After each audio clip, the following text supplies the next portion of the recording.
Guys কি হাল চাল তোমাদের, কেমন চলছে দিনকাল আর কেমন দেখছো ভাগবতীর বিয়ে? তোমরা তো পুরো হিট করে দিয়েছো ভাগবতীর বিদায়। কেন কান্না দেখতে ভালো লাগে? অ্যাকচুয়ালি না, বুঝতেই পারছি অনেক মেয়েরা তারা রিলেট করতে পারছে বিদায় দেখে, বিদায়ের কান্নার দেখে। অনেক মেয়েরা তারা কমেন্ট করছে যে তাদের সময় তারা মানে তাদের এই দিনটা তারা কতটা কষ্ট পেয়েছিল, কতটা কষ্টের মুহূর্তে এই সময়টা হয়, তারা রিলেট করতে পারছে। এর জন্যই ভিউজ দিয়েছো ব্লগটা। তো ভিউজের কথা সাইডে যাক, এবার চলে আসুক ভাগ্যবতী পরী খেলা। যেহেতু তোমরা দেখেছো লাস্ট ব্লগে যে ভাগ্যবতী ঘরে উঠে গেছে, তো তারপরে যে রিচুয়ালস গুলো থাকে সেগুলো তো বাকি, সেগুলো তো দেখতে হবে। তো সেগুলো দেখো।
আজকের দিনে যা ছিল এখানেই সমাপ্ত হয়ে গেল, কিন্তু রাত্রিরে তো কাজ বাকি আছে এখনো। বাবা রে, রাত্রিরে কাজ বাকি নেই, কতগুলো তত্ত্ব সাজাতে হয়েছে আমাদের। তত্ত্বগুলো আমরা রাত্রিবেলায় সাজাচ্ছি।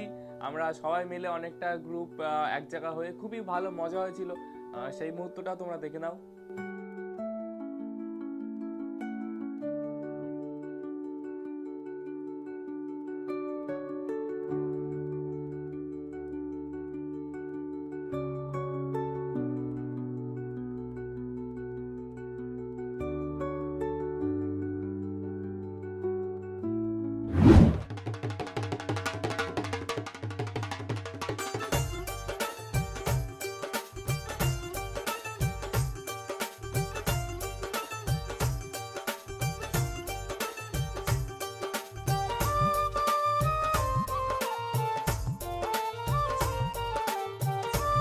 তো গাইস ভিডিওটা ছিল এত পর্যন্তই, এতটাই এখানেই সমাপ্ত করি, কারণ এরপরে আর বেশি কিছু বাকি নেই। এবার শুধু বাকি ভাত কাপড় এবং বউ ভাত, সেটা দেখা যাবে তোমাদের নেক্সট ব্লগে। তারপরেও আছে অষ্টমঙ্গল এসেছিল ভাগ্যবতী, সেটাও আমরা নিয়েছি, সেটাও তোমরা দেখতে হবে। এইগুলো কমপ্লিট হওয়ার সাথে সাথেই আমাদের ভাগ্যবতীর বিয়ের পুরো সিরিজ শেষ হবে।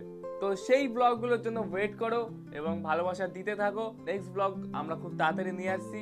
Keep supporting, keep loving, and সবাই খুব ভালো থেকো। টাটা।